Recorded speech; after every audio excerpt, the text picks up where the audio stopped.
guys, comment allez-vous? J'espère que vous allez bien. Bienvenue dans une nouvelle vidéo. Bienvenue sur Ellen's Universe, la chaîne qui vous présente de la littérature afro et caribéenne et surtout de la littérature haïtienne. Alors aujourd'hui, j'ai décidé de vous présenter un tag que j'ai vu passer sur certaines chaînes. Donc c'est le Tea Book Tag. Donc chaque question, il y en a 10, a le nom d'un thé. Donc je vais vous lire les questions, je vais vous laisser aussi les questions soit à l'écran ou encore dans la barre d'infos. Pour ne plus tarder, je vais juste vous dire comment j'ai choisi. J'ai essayé de choisir vraiment les textes qui me sont venus tout de suite en tête. On réfléchit pas trop et on y va. Alors, première question. Un livre que tout le monde t'a recommandé et que tu as donc fini par lire. Si je regarde en bas, c'est parce que j'ai mon laptop. Donc c'est Babel. Je vous ai parlé de Babel que je commençais en décembre de l'année dernière et que j'ai terminé en janvier. C'est un texte que j'ai vraiment beaucoup aimé, que j'ai vu beaucoup passer. C'est pas quelque chose que j'avais l'habitude de lire, mais que j'aime vraiment, donc de la Dark Academia. Et j'ai vraiment beaucoup aimé et donc j'ai fini par le lire et en plus j'ai aimé. Deuxième question.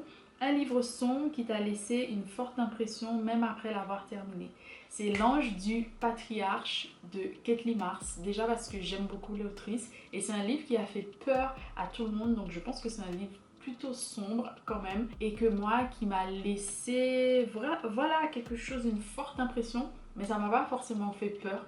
Et je pense beaucoup parfois à ce texte quand je pense à cette autrice, même si j'ai lu autre chose d'elle que j'ai vraiment beaucoup aimé, mais j'avoue que ce texte est pour moi l'un de ces textes peut-être les plus importants, en tout cas de ce que j'ai lu jusque-là. Troisième question.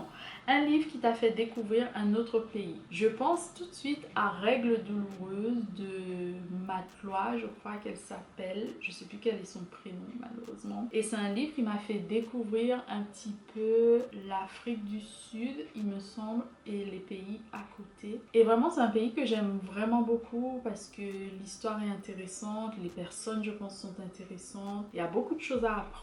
D'un niveau linguistique aussi c'est très intéressant. Et en parlant de ce texte, je pense à plein d'autres textes que j'ai lus qui viennent de ce pays, mais j'avoue qu'avec ce qui se passe dans Règles douloureuses, ça m'a beaucoup appris sur le pays et les gens. C'est pas forcément la réalité, mais c'est une réalité. Quatrième question, un livre de ta palle, donc de ta pile à lire que tu es sûr d'aimer avant même de l'avoir lu. Je dirais All About Love de Bell Hooks que j'ai commencé et que j'espère que je vais terminer très bientôt, que je lis en anglais d'ailleurs, et je pense que je vais aimer ce texte parce que ça parle d'amour.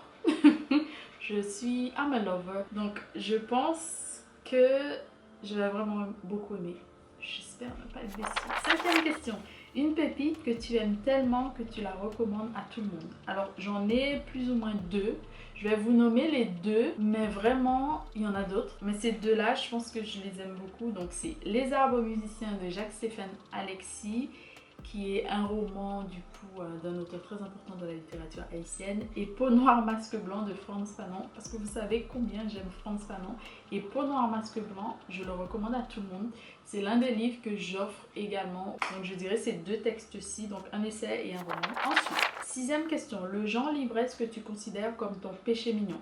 Je dirais, du coup, c'est une question j'ai réfléchi d'abord vraiment beaucoup et c'était évident, c'est la poésie. J'aime vraiment beaucoup la poésie. Et ces derniers temps, j'ai remarqué que la jeunesse, it's growing on me. Donc, je dirais que je commence à apprécier également la jeunesse parce que j'en lis un petit peu plus ces derniers temps. Voilà, life.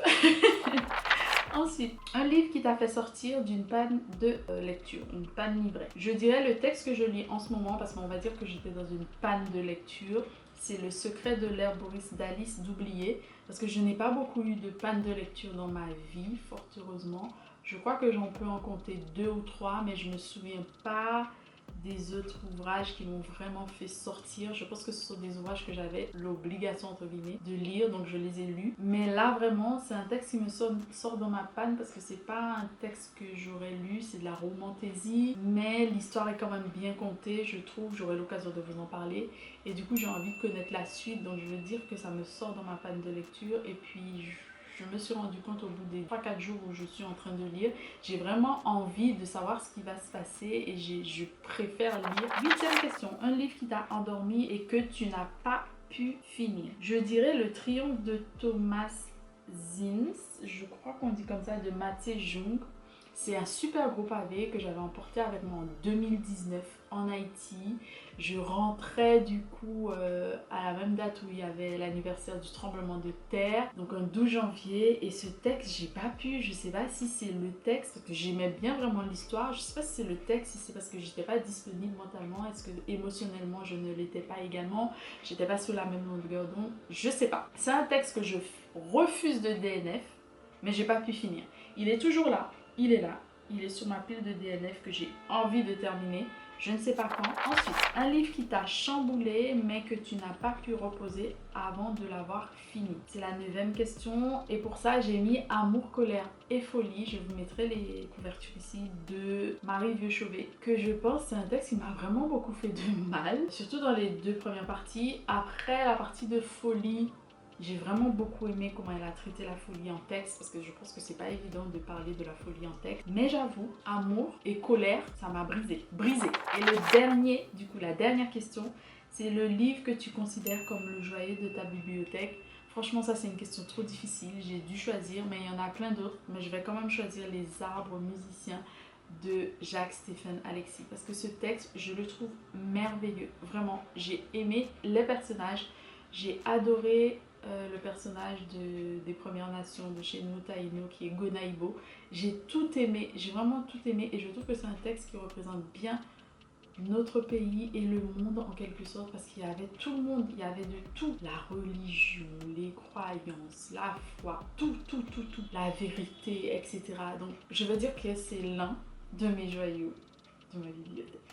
Voilà. En tout cas, j'espère que ce tag vous aura plu. N'hésitez pas à me dire si vous souhaitez le faire ou répondre aux questions du coup dans les commentaires. J'aurais trop aimé vous lire. Franchement, ça me ferait plaisir.